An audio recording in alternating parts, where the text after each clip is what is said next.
আলে হাদিসের ভাইরা তাদের মাযহাব মানার জন্য বাকি সব সহিহ হাদিসকে বাতিল বানায়। যেমন ঈদের নামাজের 6 তাকবীরের হাদিস টনটনে সহিহ, তারা গায়ের জোরেই সব জাল বানায়।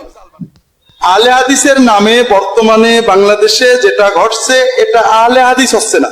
আমাদের সমাজে আহলে হাদিসটা কোন আহলে হাদিস না, এটা একটা মাযহাব। না না লামাযাবি না, এটা মাযহাব। তবে হানাফি মাযহাবের চেয়েও খারাপ।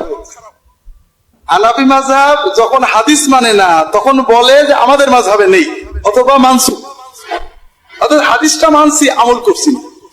আর আলে হাদিসের ভাইরা তাদের মাযহাব মানার জন্য বাকি সব সহিহ হাদিসকে বাতিল বানায়। যেমন ঈদের নামাজের 6 তাকবীরের হাদিস টনটনে সহিহ, তারা গায়ের জোরেই সব জাল বানায়। এই যে প্রবণতা, এটা সত্যই দুঃখজনক। হাদিসের নামে হাদিস এনকার করা। আমি চট্টগ্রামে গেছি, এক ভাই প্রশ্ন করছেন, স্যার ইসলাম কি 4 রকম হয় কিনা? ইসলাম তো এক। আমি বললাম যে আপনি কি থিওরি বলছেন না প্র্যাকটিক্যাল বলছেন? প্র্যাকটিক্যাল তো আমরা হাদিসে দেখি বিভিন্ন রকম আছে, বলে সেক্ষেত্রে একটা মানতে হবে। যেমন যে সাহাবী নবীজির বেশি কাছে ছিলেন তাদেরটা মানবো।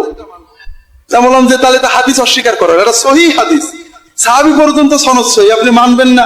এই বিষয় হলো আহলে হাদিসের নামে বর্তমানে বাংলাদেশে যেটা ঘটছে এটা আহলে হাদিস হচ্ছে না।